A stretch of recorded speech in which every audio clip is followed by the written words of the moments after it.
dia que ela não faz a drenagem linfática, o volume drenado é significativamente inferior. Para mim foi uma honra, né, ter vocês assistindo a minha cirurgia. Eu fiquei até envaidecido.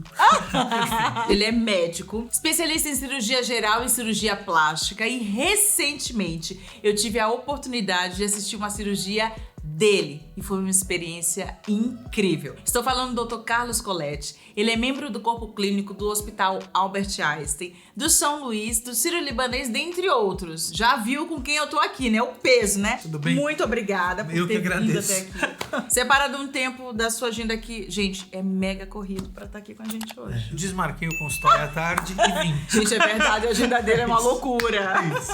A gente tem muito o que falar, né, doutor? É isso aí. Vamos conversar sobre plástica.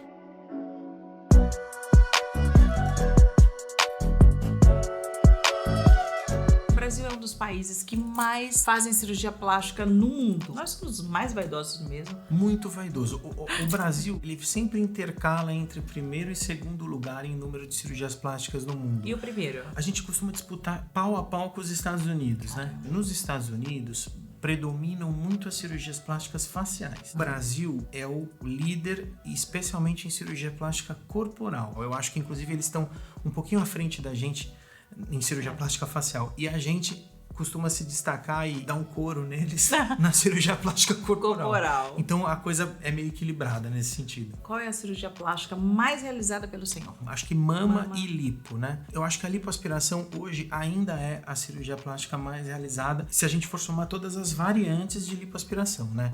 A gente tem a lipoaspiração convencional, a gente tem lipoaspiração com utilização de aparelhos, etc.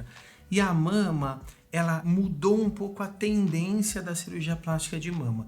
A gente observava antes os pacientes buscando implantes de silicone muito grandes. Sim. Hoje a gente está num módulo um pouco mais conservador. Ok. Esses implantes, eles diminuíram significativamente de tamanho. Existem, inclusive, algumas pacientes pedindo pra gente retirar o implante.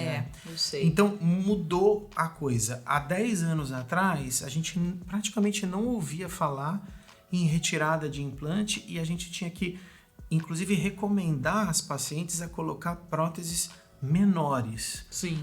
Elas queriam, às vezes, extrapolar um pouco o limite do bom senso e até do que era aceitável para o corpo dela. Hoje, não mais. Mas do que o senhor atrela isso? A moda? Eu acho que sim. Eu acho que você definiu bem. É a moda mesmo. E, infelizmente, dentro da cirurgia plástica e dentro da medicina, a gente tem que entender que a moda, ela não pode prevalecer em relação à saúde e à proporcionalidade da paciente. Eu concordo plenamente. Então, a gente tem que realmente pôr freio em algumas pacientes que optavam por próteses desproporcionais em relação ao tórax. Você fala para ela, olha, eu não vou colocar esse volume que você gostaria, e ela acaba procurando um profissional que coloca, e não é infrequente ela retornar no consultório já arrependida por conta do tamanho. Eu brinco com as minhas pacientes assim, o consultório de cirurgia plástica, ele é um pouco invertido. Você tem que falar mais não do que sim. Porque basicamente quem indica a cirurgia acaba sendo a própria paciente. Não sou eu que viro e falo, olha, eu quero que você faça a mama. Eu acho até indelicado fazer isso. Eu deixo a paciente reclamar daquilo que ela quer. Por mais que eu note uma ou outra coisa que eventualmente me incomoda. É ela que vai dizer. É ela que diz. E eu acho importante você respeitar a paciente no sentido de, às vezes, uma orelha de abano não incomoda a paciente. Não sou eu, dentro do meu consultório, que vou implantar na paciente a ideia de que a orelha dela é um pouco não harmônica. Ela tem que chegar à conclusão por conta dela, não eu, né? Então eu acho isso bastante importante. Com relação à mama, é exatamente a mesma coisa. E eu tenho que falar, não, olha, isso não vou fazer. E eu não vou fazer uma cirurgia que eu não tenha certeza absoluta que não vai ficar melhor do que tá. A gente sabe que hoje em dia, quando as pessoas decidem passar por uma cirurgia, elas já querem aproveitar e fazer já muita coisa, porque uma anestesia, né, tá ali já, já vou aproveitar. Eu quero saber quantas intervenções cirúrgicas a gente pode fazer no corpo em uma cirurgia. Perfeito. Não existe um limite específico, mas existe uma questão básica, não só na cirurgia plástica como na medicina, que é o bom senso. Que é o bom né? senso. Eu, particularmente, costumo associar no máximo 3 procedimentos. Ok. Mas aí você tem que levar em consideração algumas peculiaridades. A gente tem colegas que conseguem fazer uma prótese de silicone significativamente bem feita em 40 a 45 minutos. Tá. E a gente tem colegas que demoram um pouco mais, 2 horas, 2 horas e meia. Ok.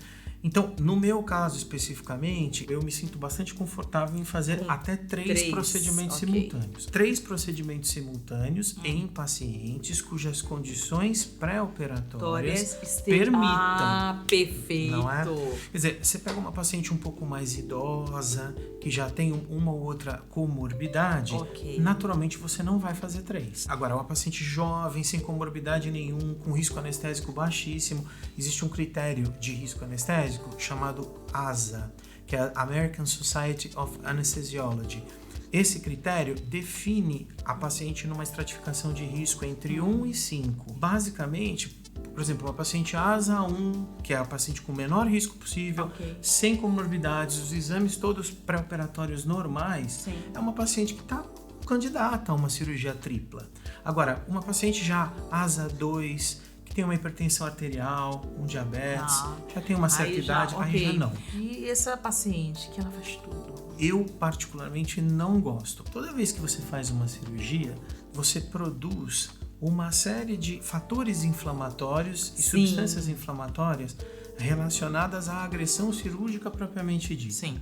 Essas substâncias inflamatórias, em grande quantidade, com tempo cirúrgico muito grande, aumentam muito a morbidade da cirurgia. A morbidade é a chance que a cirurgia tem de ter complicação. Especialmente no caso da cirurgia plástica estética, que é o meu foco, não há necessidade de você querer resolver todas as múltiplas queixas da paciente em um único tempo cirúrgico, porque você vai aumentar o índice de complicações. E isso naturalmente vai ser extremamente desagradável para a paciente no pós-operatório e vai causar um monte de problema na relação médico-paciente.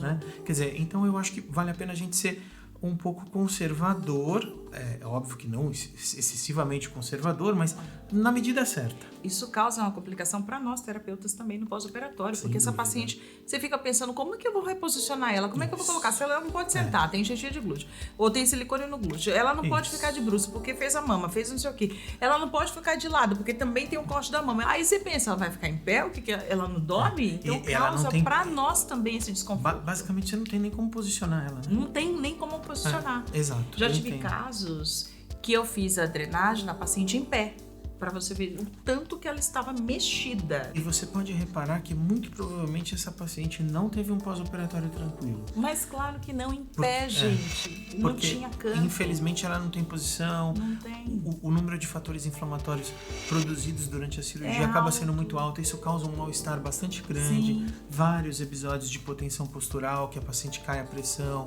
começa a desmaiar, às vezes expolia demais a quantidade de sangue, né, que a gente chama de HB, a hemoglobina, cai demais, essa paciente tem uma dificuldade, ela faz um quadro de anemia aguda, entendeu, Renata? Ela fica extremamente anêmica por causa da espoliação ocasionada pela cirurgia, e isso arrasta demais o pós-operatório. Eu particularmente não gosto. Qual é o tempo limite que a paciente pode ficar entubada lá no centro cirúrgico? Na verdade, por incrível que pareça,